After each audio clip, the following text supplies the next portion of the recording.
If you guys are rebuilding in Dynasty, and you probably are if you're subscribed to this channel because we are big time fans of the productive struggle, you need to make these two moves before the start of the 2023 season. So these moves, when I talk about them, you're going to be like, duh, yeah, of course you wanted to make those moves, but I'm definitely going to go more in depth with specifics and specific types of players and assets that you're going to go after. So if you enjoy this video, if you get some value from it at any point, leave a like. Really appreciate it. It takes 2 seconds on your part and it really helps us out in the algorithm. Subscribe to the channel if you guys are new around here as well. Now let's get right into it.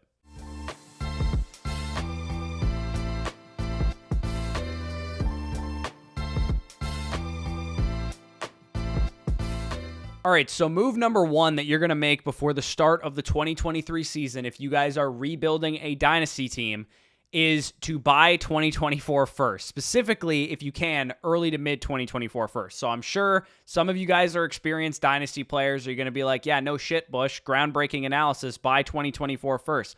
We're going to drill down a little harder than this, and I'm going to go really in depth with the strategy that comes with making sure that the first you're buying are higher than maybe you expect them to be. And for those of you guys who are less experienced, I'm sure this is helpful, especially because if you're rebuilding, your goal is to stack up future first rounders at an alarming rate, especially in this 2024 class that it projects to be pretty good with a lot of good assets at the top. Our goal specifically is to get a lot of first rounders in the top 8 to 10 picks in this 2024 class. I broke down a video a few weeks back breaking down my top 24 tier list for 2024 rookie drafts. And what I noticed in the summer scouting series that I did over on our site, flockfantasy.com, was that next year's class is shaping up to have really good, like 6 to 8 prospects, but then the rest of it could be a little bit more questionable. The depth might be a little bit more of a question mark. The late first, early second round range probably will start to blend together, just like it did in 2023. When we look at this past year's class, Bijan, Bryce Young, Anthony Richardson,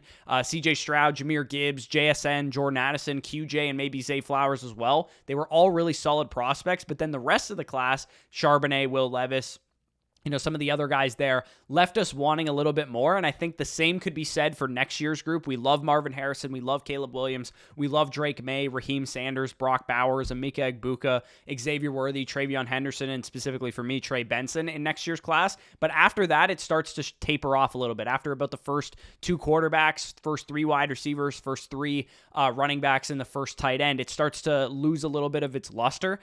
So here's the actionable advice. What you're going to want to do if you guys are a rebuilding Dynasty team, you're going to want to go to dynastydaddy.com. They have a great tool that you guys can use, and I've seen, Scott Connor and the Dynasty Trades and 5 guys plug this as well. You type in your sleeper username on Dynasty Daddy, and the tool will pull up all the leagues that you're in. And what you can do is then go to each individual league, and it will rank, with the power rankings tool, the teams based on their team value, their draft capital, their point production. It'll rank them by position, so who has the strongest quarterback core, who has the strongest wide receiver core, etc. And I'm showing you guys an example of one of the leagues that I'm in so that you can see how the tool works. So you guys can see that my team is actually ranked number 1 in terms of overall rank. My quarterbacks are 4th in the league. My running backs are 11th in the league, 5th in the league at wide receivers, 3rd in the league at tight ends, and 1st in the league at draft capital. And if you guys are rebuilding, that's about the structure that you're going to want. You want to be weak at running back, strong at quarterback, wide receiver, tight end, and draft capital. You can see how it evaluates every team in your league. And I've crossed out all the names so that you guys don't see specifically the usernames of the leagues that I'm in. But you can also see that it tier lists them based on rebuilders, teams that are contenders, teams that might be a little bit frisky, that could be contenders, and then some teams that are listed here as fraud. So in this league, for example, I'm listed as a team that is a rebuilder, which is exactly the status of my team. I have some stud quarterbacks, as you guys can see there, with Patrick Mahomes and Bryce Young locked down. I'm pretty barren at running backs, but I do have some upside that I could flip mid-season with guys like Zach Charbonnet, AJ Dillon, Rashad Penny, Elijah Mitchell, and others there. My wide receivers are very young. They're very talented with Garrett Wilson, Jordan Addison, Quentin Johnson, Jahan Dotson, and others there. And then at tight end, it's a tight end premium league. I do have Kyle Pitts, which makes a pretty big difference. And then I have 4 mid-projected first rounders next year, and I can tell you 2 of those will probably be early to mid as well. So then what we're going to want to do here is go to the tier of teams that says fraud. The software has recognized that these fraud teams probably don't have what it takes to compete, and you can go to a position of weakness to them and sell them whatever assets you have. So say, for example, you have Keenan Allen on your roster, and you go to a fraud team in your league that is weak at wide receiver. You can maybe squeeze their first-round pick out of them by giving them Keenan Allen plus, and then you have their first-round pick in exchange for an asset that they probably think they can use to get over the top and become a contender. But given, this fraud evaluation that the software has given them, that's probably not going to make a huge difference for their team. So what you're going to want to do is trade with teams like this. Trade with middle-of-the-road teams that have a chance to really crash and burn, and their pick could be 102, 103, 104, 105, 106. You don't want to shop your production pieces to the teams that are dominant. You don't want to shop your production to a team that is guaranteed locked into the 109, 110, 111, or 112, because best case scenario for you is a couple guys get injured on the team that you traded to, and he suffers a bunch of injuries and his players bust and that kind of thing, and you have the 103 in next year's draft, and all you did was sell a Keenan Allen or a Zach Charbonnet or something like that. So fortunately, in my case, I'm going to use my league as an example. There's 4 frauds in my league, according to this software. I actually have the first rounder of 2 of them already. And the nice thing is the guy with the worst running back core of this league has his own first rounder still, and I have not acquired it yet. So if I look at this guy's team, I realize that it's pretty shallow, right? He has Josh Allen, he has Tyreek Hill, he has maybe Travis Etienne. Those are his only real difference makers, but there's not a ton else going on there. Pittman, Burks, Elijah Moore, Kadarius Toney, these guys aren't moving the needle this season specifically. Same goes for Akers and some of the other guys there. Pat Freiermuth's a solid tight end, but he's not going to really move the needle from a production standpoint. So in this situation, what I would probably do is offer him some of my running back depth. So let's say Kenneth Walker goes down with an injury in camp. I can sell my Zach Charbonnet to him for a first-round pick. Or maybe I package together Rashad Penny, who's leading the Eagles in training camp buzz, and maybe he's getting all the work in the preseason games. I can sell him Rashad Penny, package him up with a second rounder, or package him up with another piece to move up and get his first round pick. The better production pieces that you have on your rebuilding team, the easier these moves will be. So for example, like I said, if you have Keenan Allen and James Conner burning a hole in your rebuilding team, then you can probably package those 2 guys together and go out and get a first rounder from a middling roster. This, in my opinion, is the number 1 trading strategy that you can take advantage of this season. If you guys are able to have the foresight to realize how these teams end up being terrible, a couple injuries here, a couple guys bust here, then you can really catapult yourself from a rebuilder to a contender very quickly. Upon hours of research that I've done on this 2024 class coming up, I can tell you right now, the dynamic will be 8 or so elite players or really good players with like 3 or 4 really true difference-making assets, and then the next 10 players in a row will probably all sort of blend together. So you really want to make sure that you're getting one of those top 8 to 10 picks in 2024, and early to mid firsts are really going to, like I said, catapult you from a rebuilder to a contender pretty quickly. So that was move number 1. In my opinion, it is the most important move that you can possibly make, is going out and acquiring draft capital that has a chance to be really high. Before we get into the remaining move to make in this video, I want to take a few moments to tell you guys about Aura, who is the sponsor of today's video. Nowadays, anybody can find anything on the internet. If you guys try Googling your name and see what comes up, you'll be shocked at how much information is out there. You can probably find your email address, your name, your phone number, and other private information that you did not think was exposed on the internet. And this information is accessible because of data brokers who profit by selling your information to robocallers, advertisers, telemarketers, whoever else that wants to learn more about you. I'm sure you guys have received telemarketing phone calls and texts and spam and that kind of stuff. It's incredibly frustrating, and that is where Aura can come in. Aura will identify these data brokers that are exposing your information and automatically submit opt-out requests on your behalf. And right now you can use my link, aura.com/fantasy stock exchange, to try 2 weeks for free and see how many data brokers are selling your information. Also linked down below in the description, or you can scan the QR code that you see on your screen. But that is just one thing that Aura can do for you. Aura is an all-in-one cybersecurity protection app. It has a VPN for safe browsing. It has a password manager, has real-time credit and identity theft monitoring, including 24-hour US-based call centers that, if you ever have an issue, are very easy to get resolved. Internet parental controls if you guys have kids, and protects your devices from malware as well. If you guys are only using like 1 password or 2 passwords or a couple of passwords for everything, this next feature is definitely something for you. It also monitors your emails. It also monitors your passwords to see if they were involved in a data breach, exposed on the dark web, and gives you recommendations on which passwords you need to change and what to do going forward. Aura is really easy to set up, and it has has everything that you need to stay safe on the internet. You don't have to download a VPN app to get a VPN. You don't have to download a password protector. It has everything you need all inside one affordable price. Let Aura do the hard work of keeping you safe online. If you sign up right now, Aura will give you a 2-week free trial if you use my link down below in the description or in the pinned comment of this video. Aura.com/fantasy stock exchange. Start your free 2-week trial today and protect your family's online cybersecurity habits. All right, big shout out to Aura. Number 2 move to make as a rebuilder is to buy appreciating assets. So again, this is a very broad piece of advice. I'm sure you guys probably knew this already if you are an experienced Dynasty player, but buy appreciating assets. What I mean is young players who can become more valuable in the future than they are currently right now. So a big factor that goes into this is their current situation. So for example, we have a guy like Drake London who plays in an offense that nobody is excited about. It's an offense that's not going to throw the ball very much, but we know he's a talented receiver. That is the definition of an appreciating asset, a talented receiver whose situation may change in the future, and thus he becomes more valuable for fantasy. And typically, this comes at the quarterback, wide receiver, and tight end positions because running backs do not typically appreciate very often unless they're thrusted into a big workload, but most of the time, we don't want to buy running backs as rebuilders. This could differ for everybody. You could like certain players. You might have some specific trade targets in mind right now, but basically, anybody who's a young player that you think can accumulate in value fits the description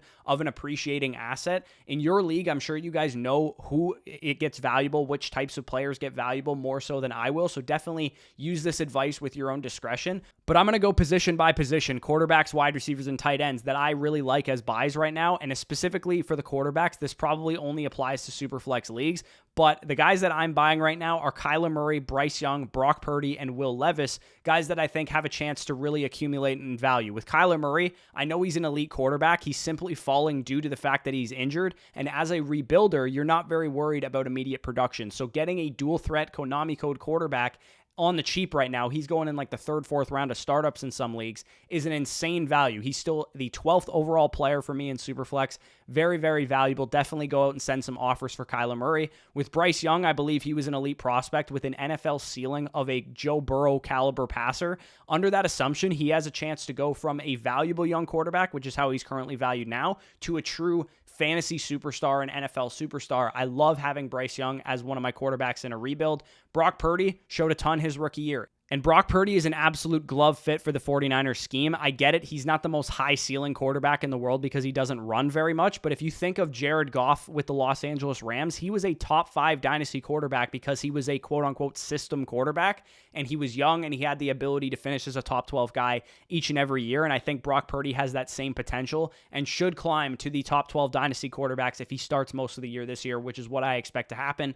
Will Levis is more of an upside swing. He can run. He has a big arm. And the Titans look like they will give him time to develop because it looks like they're going to try and be competitive with DeAndre Hopkins, Tannehill, Derrick Henry, all these guys getting up there in age. Next offseason, I think it will be a big time talking point for Will Levis's dynasty value. And right now he's available for nothing. He's out of sight, out of mind, quarterback 30 in keep trade cut right now behind the likes of Mac Jones, Desmond Ridder, Derek Carr, and Sam Howell. Definitely go send some offers for Will Levis right now. All it's going to take for him is a couple decent preseason games, and you could probably cash out early for a huge profit, or you could just hold him as a perfect rebuilding quarterback 3 because he could really materialize over the next year or two. Those are some of my favorite quarterbacks. Again, this is how I currently value them. Right now, you guys are seeing our dynasty trade value chart, which is available on Flock Fantasy as well. Of course, use promo code FSE if you want to check this out. And using promo code FSE will get you 30% off, first priority to Dynasty decisions, as well as a free Zoom consultation if you sign up annually. I'm going to be doing a big-time update to this next week. And Kyler Murray right now, I currently value him as 3 future first-rounders. You will not have to pay that much. That's just currently what I think his value is. You can probably get him for like a mid to late first and a small piece. You could probably get Bryce Young for a mid to late first and a small piece. You could probably get Will Levis for a mid-second rounder at his current quarterback 30 price tag right now, but I value him as a late first rounder. Brock Purdy, again, early second rounder. I think you could get him for probably less than that as well. So definitely send out some offers for those guys. As far as wide receivers and tight ends are concerned, appreciable assets that I think you should go after. Drake London, Jordan Addison, Christian Watson, Treylon Burks, who's a new addition to this, and Josh Downs, Michael Mayer, and Pat Freiermuth. So Drake London posted elite target share numbers as a rookie. Like I said, his situation is the only thing holding him back. And in Dynasty, we invest in talented young wide receivers like Drake London. So he is a guy that I think if you're in a rebuild is the perfect guy to go after. Jordan Addison and Treylon Burks have been kind of victims of news recently. Addison with his speeding, Treylon Burks with the addition of DeAndre Hopkins, and that has both impacted their value. So if you guys are in more reactive, casual Dynasty leagues, these guys still have upside as options long term. And especially working as number 2 receivers, especially for Burks, who kind of needs some time to develop, will really aid that development for them. And especially for Jordan Addison, he's never going to really have to be the number 1 receiver of his team, and he can be very productive alongside Justin Jefferson. Christian Watson, like Drake London, posted a tremendous rookie season. If Jordan Love is good, he will absolutely skyrocket in value and production. Even if he's just average and he feeds Christian Watson, he could definitely go up a ton in value. If he isn't, they'll likely be after a quarterback upgrade anyways, and it's kind of no harm, no foul. So Christian Watson is definitely a guy that I'm going after as well. And then Josh Downs, the final wide receiver here, I'm buying into the outstanding prospect profile that I thought he had coming out of UNC. If Anthony Richardson is that guy, I believe Josh Downs will be one of his favorite targets over the middle. And like I said, Dynasty trade value chart has these guys listed two mid to late first rounders for Drake London. You will not have to pay that much. It'll probably be one mid first rounder plus. Jordan Addison, a mid-first rounder plus is how I value him. You'll probably get him for a late first rounder. If you guys are contenders, you can send them away, or if you're rebuilders and you have a contender's first rounder, you could send that first rounder probably for Jordan Addison. Treylon Burks, again, a late first rounder. I think that's about what he'll cost you on the market. And Josh Downs, I have him valued at an early second rounder. You should be able to get him for a mid-second rounder, if not less than that. With the tight end position, I could say that Kyle Pitts is a great buy, and he definitely is. But if you're looking for more cost-effective options, I do really like Pat Freiermuth and Michael Mayer as rebuilding assets right now. Pat Freiermuth has had a great start to his career, and he's still very young. He's one of only like 7 tight ends to post a 20% target rate and a 75 plus PFF grade in each of his first 2 seasons as a rookie and as a second-year player, dealing with all the crap that he dealt with. Shitty Ben Roethlisberger as a rookie quarterback, and Mitch Trubisky last year. He has shown that he has the ability to command targets, has the ability to move the chains, and if his situation improves, whether it's Kenny Pickett getting better or a different quarterback upgrade in the future, Pat Freiermuth could be really, really valuable long term. And then Michael Mayer was a premier prospect who had an elite target share at Notre Dame. The only reason that he's a little bit depressed on his market value right now is because he didn't test quite as well as some people thought. Long term, the Las Vegas Raiders don't have much in terms of weapons. Devontae Adams is up there in age. I'm sure if they're not very good this year, he's not going to want to stick around. Hunter Renfro's a free agent after this year. Jacoby Myers was brought in, but he's not really threatening too much. Michael Mayer has the chance to become potentially the number 1 or number 2 target for his team long term, and I really, really loved him as a prospect. So if you guys want to go out and shop for some of these appreciating assets, definitely try and offload your depreciating assets for them, aka any and all running back production. Get it off your team if you're a rebuilder, or do so using your aging wide receivers, your aging tight ends, your aging quarterbacks, or you can shop some draft picks for some of these guys as well if they're coming at a discount. So if you guys enjoyed this video, if you feel like you got some value from it, if you're a rebuilder, hit the like button, subscribe to the channel if you're new, comment down below any questions that you have about some trades or rebuilding questions. I will definitely answer them. And once again, shout out to our sponsor, Aura. 14-day free trial using the link in the pinned comment and the description will get you the best cybersecurity protection out there for you and your family. So definitely check them out. Appreciate them sponsoring the video. And if you guys want access to bonus content, including the film breakdowns that I did for the 2024 class, and I know as rebuilders, you guys will definitely care about those. Check out flockfantasy.com/FSE. 30% off using our code to get first priority to Dynasty decisions as well, and to get a free Zoom consultation if you sign up annually, and to get all the trade value charts that I made reference to in this video. So with that being said, peace out, and we'll talk to you soon.